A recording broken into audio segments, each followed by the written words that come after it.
So today's thought is जिनने भी fees नहीं भरी है वो अपनी फीस भरे। हाँ, हमारे स्कूल में जिन भी बच्चों की फीस नहीं भरी होती थी उनकी सामूहिक बेइज्जती होती थी। और उससे भी ज्यादा दर्द की बात यह है कि वो जो बच्चा थॉट पढ़ रहा है उसने भी फीस नहीं भरी है। स्कूल वालों ने इंटेंशनली उसको वो थॉट दिया था ताकि उसकी अंतरात्मा भी बेइज्जत फील करे। उस दिन हम सब बच्चों को असेंबली में 2 घंटे तक खड़ा रखा था क्योंकि हमारी प्रिंसिपल मैडम ने दिन रात मेहनत करके कोई सा तो नारी शक्ति का अवार्ड खरीद लिया था। लास्ट 2 पेटी बोल रहे हैं लोग। बाप रे, 2 किसको बोलते हैं आपको पता भी है? 2 में तो नहीं। हाँ। लेकिन मैडम आप मानोगी नहीं, आपके पहले जितने लोग आए उनको मैंने 4 पेटी से कम में दिया नहीं किसी को। चलो उठा लो इसको। अरे उसको नहीं, लाश को। ठीक है। मैम आपको दिख रहा है ना सामने का राम नाम।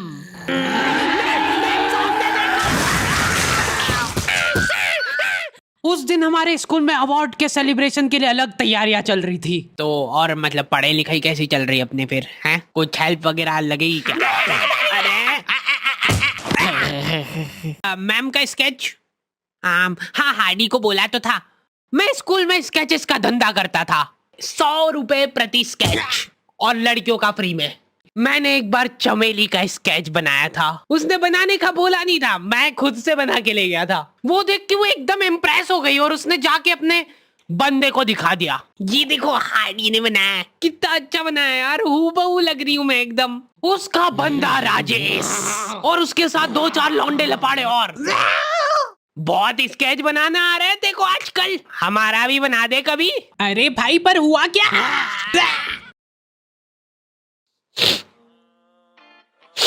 मैं रोते हुए एक ही चीज सोच रहा था कि ऐसा क्या गलत कर दिया यार मैंने। सिर्फ आई लव यू चमेली तो लिखा था मैंने।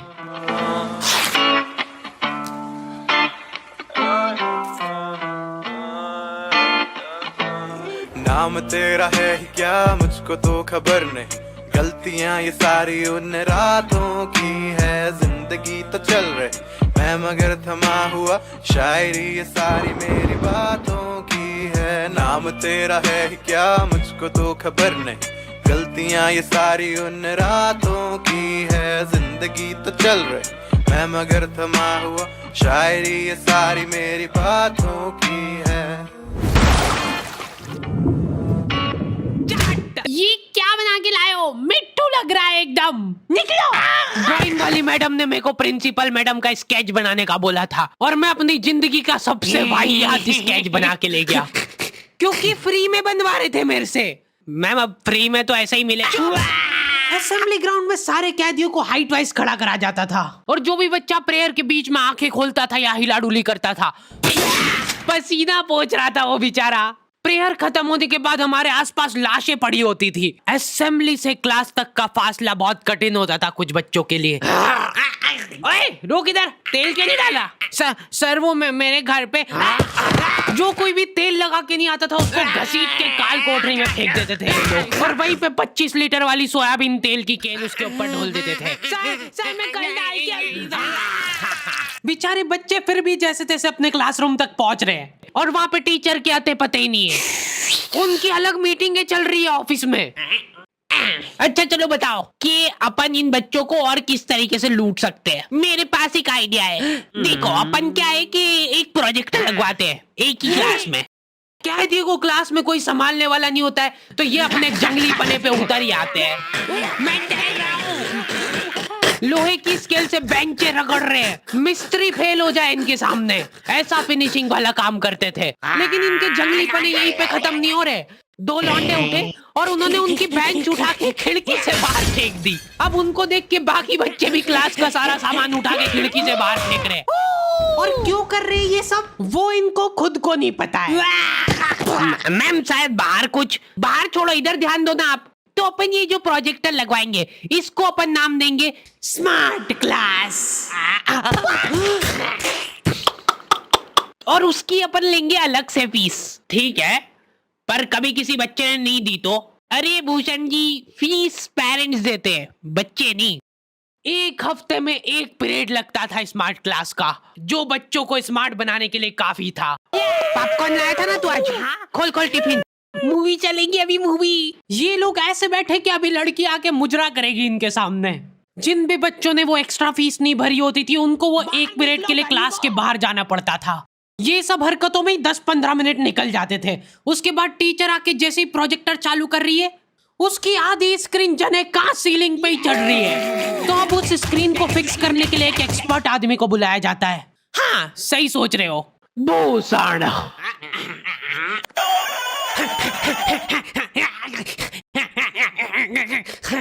जो बेंच पे चढ़ के उस स्क्रीन को सेट करता है। यस।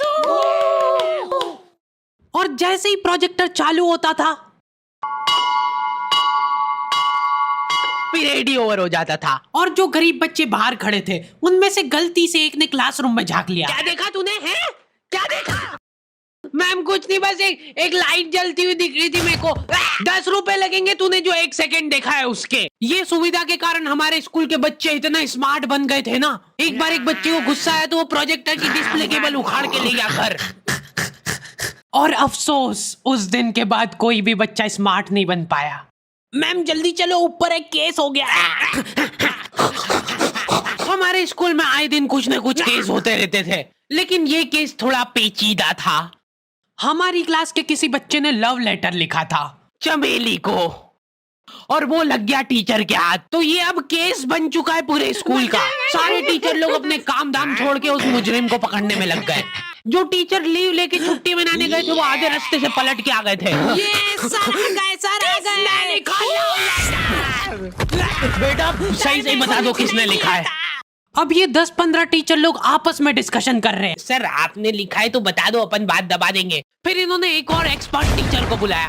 बेटा सुन लो, मैं शक्ल देख के बता देती हूँ एक बार में कि कौन है मुजरिम। तुम बाहर जाओ। हाँ तुम भी बाहर जाओ। तुम भी। क्लास में सिर्फ 4 लड़के बचे जिनमें से एक मैं हूँ। बाकी सभी बच्चे इसके शक के दायरे में थे। उन सभी बच्चों को काल कोठरी में ले जाके टॉर्चर किया जा रहा था। बोल दे बेटा क्यों लिखा है। इधर मैडमों को अलग चीजों की टेंशन हो रही थी। इसने चमेली में मात्रा तक गलत लगाई है। अरे रुको, इसका बाप भी बोलेगा सच। बोल दे बेटा क्यों लिखा था। बस हाँ बोल, तूने लिखा था। बोल। सर हाँ सर मैंने हाँ नहीं लिखा। सर हमने नहीं लिखा। चुप। बोल सच बोल। अभी भी मौका है, बोल दे। बोल दे कि तूने लिखा सर। मरना ही आज मतलब तुमको। मुंह खोल। ऐसे तो ये कसई मार डालेगा सारे बच्चों को। साइड करो इसको, मैं जा रही हूँ। अरे मैम सबने सच बोल दिया है। इन सभी ने मिल के लिखा है। हाँ sir very good very good. चलो अब साइड हो जाओ। ये क्या, किसने मारा मेरे बच्चों को? पानी पियो बेटा, लो पानी पियो। लेकिन उसके पहले मेरे को बताओ कि तुम में से किसी ने लिखा है या नहीं। इधर इनकी क्लास में अलग इन्वेस्टिगेशन चल रही थी। बेटा देखो, अगर तुमको आपस में भी किसी पे शक हो तो तुम लोग बता सकते हो खुल के, किसी से डरने की कोई जरूरत नहीं है। इतने में राजेश उठ के बोल रहा है, मैम मेरे को हार्डी पे शक है। तो पहले क्यों नहीं बताया? उसके बाद ये लोग मेरे को ही पकड़ के ले गए। अभी देखो मेरी शक्ल पता है थोड़ी सी ऐसी भोली टाइप है, तो मेरे को बचपन से ही उस चीज का एडवांटेज मिला है। जैसे किसी बच्चे से लड़ाई हो गई, सर इसने ही मारा है मेरे बच्चे को। नहीं ये नहीं मार सकता यार, इसको जरूर किसी ने फंसाया है। कुछ भी बोलो यार, लेकिन मेरे को नहीं लग रहा यार कि ये हो सकता है मुजरिम। बेटा सच बताओ तुमको किसने फंसाया है? बेटा देखो, अगर किसी ने तुमको फंसाया है तो उसका नाम बताओ। डरो मत, घबरा मत, सिर्फ नाम बताओ। हाँ बेटा, डरने की बिल्कुल बात नहीं है।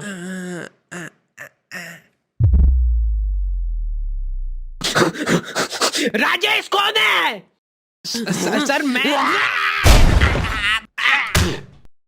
बस उसी दिन राजेश मेरे को आखिरी बार दिखा था,